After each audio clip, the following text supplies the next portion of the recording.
Alors bonjour à toutes, bonjour à tous. Aujourd'hui un petit tuto sans aucune prétention comme d'habitude pour vous montrer l'intérêt de faire des photos en RAW par rapport au JPEG. Alors le RAW, c'est sûr que beaucoup vont dire ça nécessite de la retouche, ça prend beaucoup de place, mais on va voir que ces deux arguments peuvent être rapidement démontés.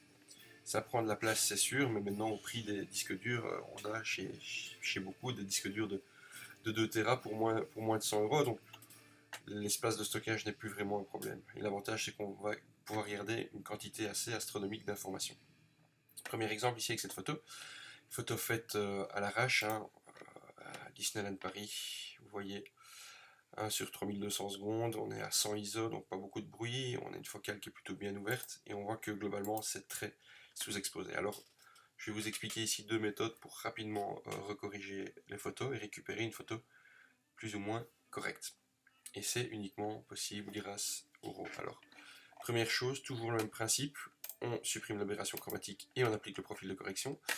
Alors l'aberration chromatique, je ne sais pas s'il y en a, on va peut-être le voir ici, c'est les fins liserés mauves qu'il peut y avoir, là je pense qu'il y en a.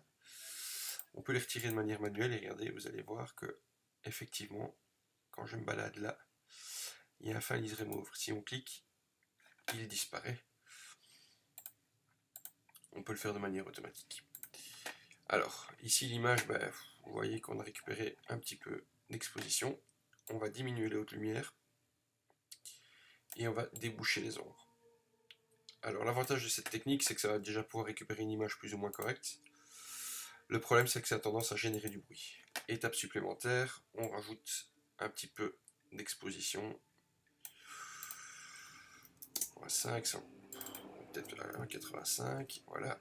C'est fort exposé. Vous voyez qu'on récupère déjà une image nettement plus correcte. Maintenant, les hautes lumières, c'est peut-être un petit peu exagéré. On va les diminuer là à 89. Les ombres, voilà. Alors, après ça, on va aussi jouer sur les blancs. On va tenir la touche Alt et on va augmenter jusqu'à ce qu'on voit les éléments du ciel ici qui sont cramés dans les nuages. Peut-être un petit peu de trop. Et on va d'ailleurs sur l'histogramme en haut ici qu'on sature. On va faire pareil avec les noirs. Alt enfoncé et voilà. On bouche certaines zones. Alors première aussi redresser un peu la photo parce qu'elle penche. Ça me paraît mieux. Voilà. Alors on voit qu'on a perdu un petit peu, la photo est un peu terne. Objectif secondaire, on augmente la saturation. Là ça paraît correct. Le seul problème c'est que les verts sont fort saturés, donc on va là, on clique les couleurs qu'on veut désaturer. Et on diminue. Si on veut remettre un peu de saturation dans les bleus, voilà, on peut le faire comme ceci aussi. Donc ça, pas de problème. On peut éventuellement y rame un peu, voilà. Augmenter un petit peu la netteté, c'est une possibilité. Vous voyez que si on va à l'extrême, ça devient vite dégueulasse. Hop, netteté, on va mettre le masquage à fond. Voilà. Et on se rend compte qu'on a déjà une photo qui semble plus ou moins correcte. Alors, si on veut, on peut prendre l'application du correction du voile qui va en fait, qui est ici en bas, qui est fait surtout quand on photographie des paysages, etc. pour le film lié à la pollution à l'atmosphère. Il y a ces deux éléments qui gênent aussi, ça c'est pas un problème, on pourra les supprimer dans Photoshop. Et donc on se retrouve avec une photo qui est quand même l'original et le rendu final dans Lightroom. Il y a possibilité après, éventuellement, encore de modifier dans Photoshop certains petits détails. On va notamment retirer les feuillages qui sont là. Voilà. On va zoomer, commande plus. De mémoire, je crois qu'il y avait un oiseau qui traînait quelque part par là aussi, à retirer.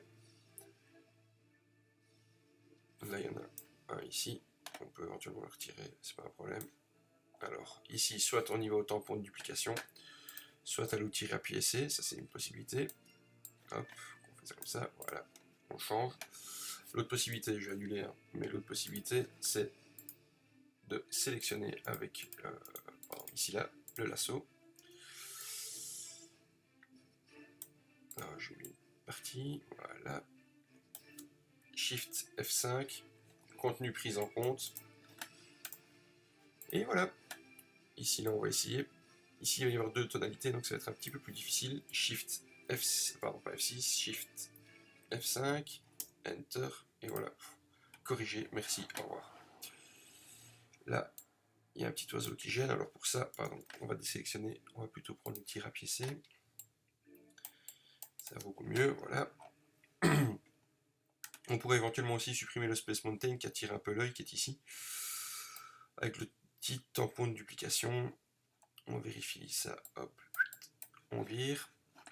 Alors, c'est vrai que la montagne est jolie, qu'il y a un paratonnerre dessus. Moi, personnellement, je le trouve pas super sexy, le paratonnerre. Donc ça, on vire. Alors, vous voyez que il a eu quelques difficultés. Et donc, pour ça, S, tampon de duplication.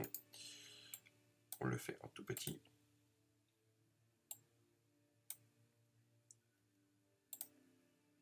Hop. Voilà. On y voit déjà plus clair. Vérifiez s'il n'y a pas des petits détails qui restent. Tunnel est fort sombre, on pourra un petit peu augmenter l'exposition. On voit qu'on perd quand même un petit peu en détail, hein. Mais ça on peut rien y faire. Allez hop. Je n'aime pas les petites lampes, on vire. Oh pardon. Là l'oiseau, on va virer aussi. Il n'y a plus. Là, c'est aussi. On pourrait corriger les petits problèmes de saleté. Mais vous voyez qu'on a beaucoup perdu dans les informations ici. Dans ce coin-ci, là il y a un petit défaut. Alors, ensuite, la photo là, à quoi elle ressemble. Je vais appliquer quelques filtres. Je conseille la suite Nik Collection, qui est une suite offerte par Google maintenant. Define sert à retirer le bruit, on n'a pas trop ce problème-là. Et Color FX Pro dispose de pas mal de filtres intéressants. Alors il y en a 2 ou 3 que j'aime beaucoup, mais qui ne se prêtent pas à toutes les situations. Alors le premier, c'est le Detail Extractor. On va voir que c'est une technique qui permet de sortir pas mal de détails. Le seul problème, c'est que comme ici la photo est déjà un petit peu ravagée, ça va faire ressortir des détails qu'on ne voudra pas spécialement. Donc je vais peut-être pas... Vous voyez que si on fait un zoom entre l'avant et après, on fait ressortir des détails, mais c'est même un peu trop. C'est-à-dire qu'on perd en qualité. Il y a aussi une technique qui est le White Neutralizer que j'aime beaucoup, qui va tenter de neutraliser une couleur. Alors ça marche super bien pour les paysages en hiver, pour récupérer un blanc éclatant. Ici, moi, ça me satisfait pleinement dans le nuage, mais pas sur la montagne. Alors ce que je vais faire, on va peut-être un petit peu diminuer l'ajustement, alors là on peut choisir la couleur. Je vais faire OK. Et on va voir que il va créer un nouveau calque avec la photo corrigée. Alors perso, moi j'aime bien la montagne comme elle est là, mais j'aime bien les nuages comme ils le seront avec le White Neutralizer. Alors, il y a 2 possibilités qu'on pourra retravailler. C'est soit, une fois qu'il l'a fait, voilà. Donc peut-être dézoomer un petit coup, voilà, ça c'est le après, avant, après, avant. Alors les nuages me plaisent bien comme ça, mais la montagne elle me paraît un peu trop bleue. Alors soit on peut jouer sur l'opacité du calque, mais moi je vais carrément faire autre chose. On va rajouter un, pardon, on se met sur le calque, on rajoute ici un masque de fusion. Et sur le masque de fusion, on prend le pinceau noir et on va peindre. On se met dessus, Alt là-dessus, si vous voulez voir comment on fait, et on peint. Maintenant, l'autre technique, c'est aussi peut-être de laisser ça, et, oh, pardon, CTRL Z, et on se met sur le calque et on peint. Et regardez, vous allez voir la différence. Là où je peins, en fait, c'est comme si on supprimait le calque que je viens de mettre. Je vais peut-être mettre même une grosse largeur, comme ça, hop. Le bas est fait, vous voyez ici, là. On diminue la taille. Et regardez, voilà. Et là, en fait, on est en train de, techniquement, de supprimer. On voit la différence, hein. Je vais zoomer pour qu'on la voit un peu mieux. Peut-être mettre, j'annule mon coup de pinceau, comme ça on va mieux voir la différence. Regardez, hop. Ici, on va le voir, voilà. Et en fait, je supprime tout simplement le calque. Cette partie-là du calque. Voilà. Hop.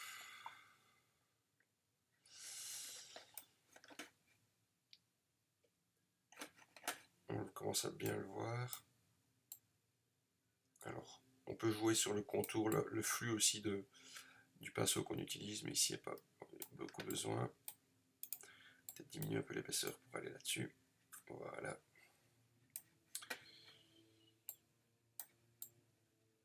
Hop. Et ici, on va y aller un peu plus gros déjà. Et on dézoome pour aller dans les arbres. Peut-être mettre même encore un peu plus. Voilà. D'épaisseur. On passe dans les arbres aussi. Voilà. Et alors, on va voir, regardez le calque, voilà où ce que j'ai peint. Je peux même, là où ça me paraît un petit peu, on peut remettre du noir. Hop. Et voilà. Et donc ça maintenant, voilà l'avant-après. Vous voyez que la montagne maintenant elle a pratiquement plus bougé. Par contre, là où dans le ciel c'était un petit peu dégueulasse, gris comme ça, le White Neutralizer a fait son effet. On a un truc un peu plus blanc, un peu plus bleu. Et donc, on se retrouve voilà, avec une photo. On peut CTRL-SHIFT-E ou Command-SHIFT-E sur Mac. On fusionne les différents calques et voilà notre image. Alors on peut encore éventuellement y aller. Hein, sur les calques et les techniques. On a le Color FX Pro ici, voilà.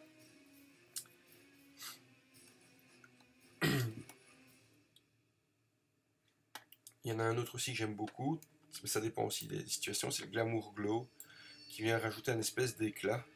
Et ici, on voit que ça dessert plus la photo qu'autre chose. Donc, dans ces cas-là, ça peut bien marcher, notamment pour les surfaces d'eau. Hein. Ici, on voit que l'eau, d'ailleurs, récupère... Ici, elle est fort détaillée. Ici, elle récupère un éclat qui fait beaucoup plus lisse. De nouveau, hein, on peut éventuellement l'appliquer et ne l'appliquer qu'à l'eau. Si vous ne voulez pas perdre votre temps à peindre complètement la zone, il y a une autre possibilité, c'est d'utiliser le même principe du filtre du masque de fusion, mais d'utiliser l'outil dégradé qui va en fait noircir pratiquement tout, surtout si on a une zone ici comme l'étang, qui est une zone complètement plane.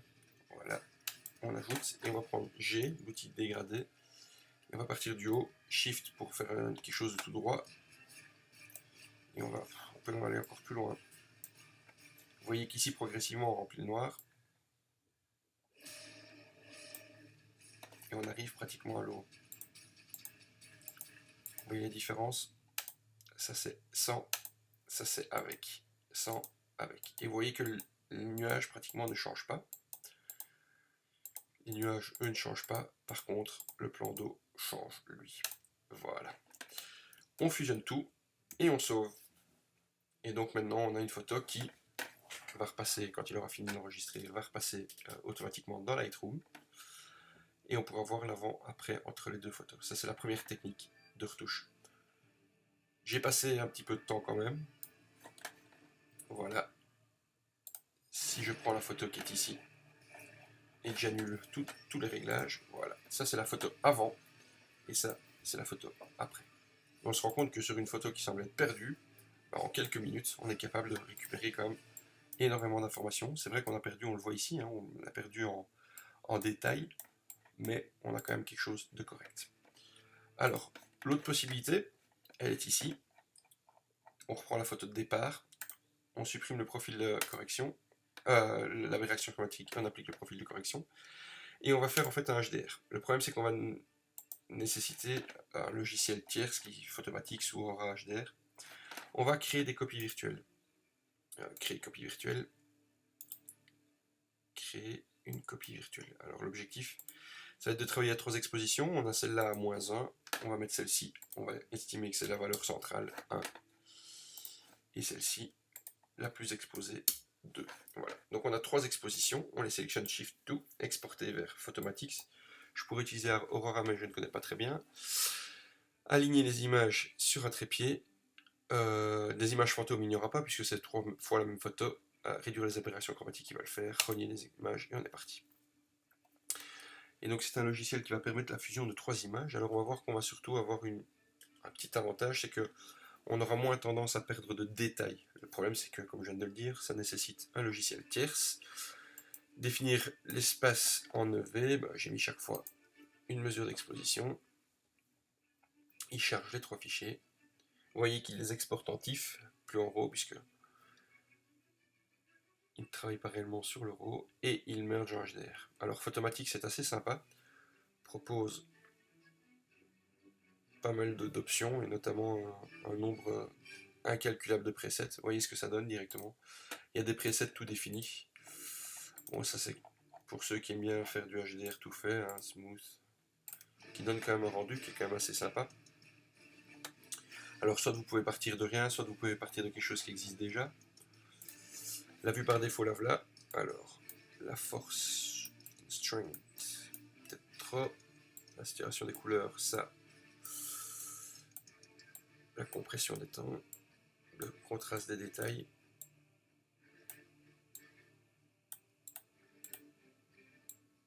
Là.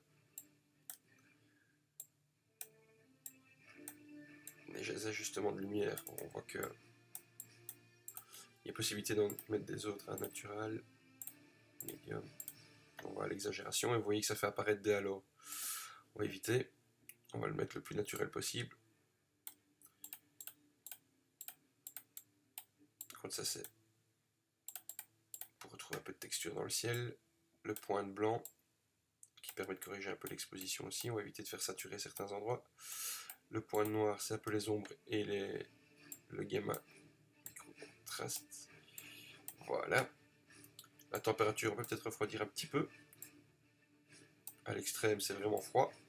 C'est un peu l'effet du white neutralizer aussi. Hein. Et là, c'est trop réchauffé. Mais je vais refroidir un petit peu. Pour refaire sortir la dominante bleue.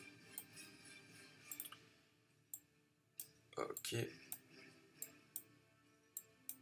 Ça, vous voyez que ça a un effet surtout dans le ciel. Hein. Ici, là, quand on est là-dedans, on voit... Ici, là, on le voit. Quand c'est compressé, il y a comme un film. Je vais l'ouvrir à fond. Voilà. Et donc, dans un premier temps, ça me paraît plutôt correct. On va réimporter. Donc là, l'image va revenir dans Lightroom. Le problème donc, de cette technique, c'est qu'elle est un petit peu moins destructrice que l'autre, notamment au niveau du rendu du détail. Le seul problème, c'est que elle nécessite un logiciel tierce, qui est Photomatix Pro, et quelques habitudes de HDR que j'ai pris avec le temps.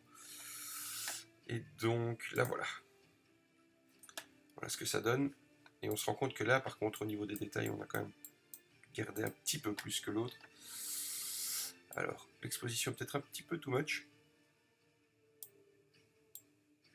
Diminuer les hautes lumières pour éviter que ça ne sature. Même principe cette fois-ci, les blancs, les ombres, pardon. Les blancs alt jusqu'à le faire cramer. Les noirs, pareil, jusqu'à le boucher. Voilà. On peut redresser un petit peu la photo. Alors la température, je l'ai refroidi un peu, hein, c'est ce qu'on avait dit. Par contre, la montagne, je la voudrais un poil plus orange. Alors soit on joue sur la saturation générale de la photo, soit on va jouer sur la saturation ici. On veut que la montagne soit un petit peu plus orange, que les bleus soient un petit peu moins saturés et le vert aussi. Voilà. Les détails, on peut les augmenter. Soit on utilise le détail extractor, soit... Alors je vais montrer. En fait finalement je ne vais pas du tout sortir les détails. Par contre réduire un petit peu le bruit. Ça on peut profiter de la transformation automatique. Je trouve que ça manque un petit peu de contraste. C'est le seul truc. Peut-être été même trop lourd dans la réduction du bruit. Voilà. Peut-être été un petit peu de contraste. Alors ce qu'on peut éventuellement faire, c'est... On peut utiliser le pinceau pour accentuer les arêtes aussi. Hein. On peut éventuellement faire ça, c'est-à-dire sur certaines arêtes, on pourrait le voir ici. Si on prend un pinceau de toute petite taille, on pourrait éventuellement surexposer un côté de l'arête, peut-être pas celui-là en fait, mais surexposer celui-ci. En faire un nouveau, que lui on diminuerait. Ici là, tac. Voilà. Et en fait, en utilisant cette technique-là, on va renforcer, vous voyez un peu ici, on va renforcer les angles en fait de la montagne. Même si on a déjà beaucoup, on peut ici éventuellement, hop, si on a pris toujours la même habitude, hop, on en fait un nouveau, on balance de l'autre côté. Voilà. Voilà. Ici c'est peut-être un petit peu exagéré, mais vous voyez que l'objectif c'est de renforcer les côtés et les arêtes. Un petit détail, ici là, qu'on va supprimer, clac. Alors la photo, là pour moi, elle penche toujours.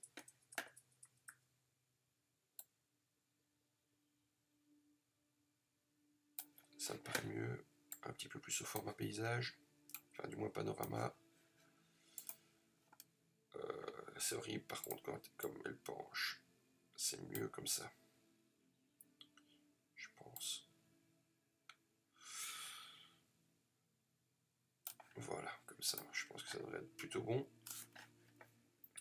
Donc on se rend compte qu'on a quand même pas mal gardé de détails. Alors je vais vous montrer l'impact du Detail Extractor. Alors j'ai annulé parce qu'en fait on peut directement, vous voyez ici Color FX Pro, on peut directement modifier une copie de correction, on peut directement le faire à partir de Lightroom.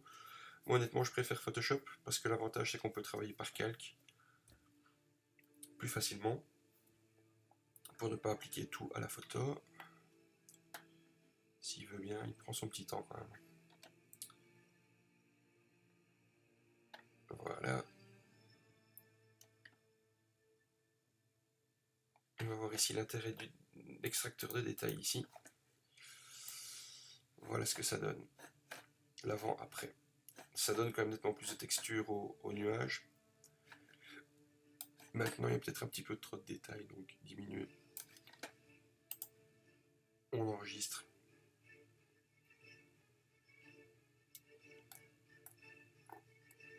Et on a une photo correcte. Voilà. On peut peut-être réduire un petit peu le bruit. Alors, on se rend compte qu'au niveau détail, quand on zoome, il y a une perte d'information aussi. Mais bon, on zoome à taille réelle quand on la voit ici. Quand on voit celle-ci. Donc ça, c'est la première que j'ai faite. Ça, c'est la version HDR. Là, et l'original là. Voilà, donc on voit vraiment la différence. L'original est ici. Quand on n'utilise pas le HDR, on en est là. Et quand on utilise le système HDR, on en est là. Donc les rendus sont quand même pas mal pour une photo qui au départ semblait être plutôt ratée. Voilà, j'espère que ça vous servira.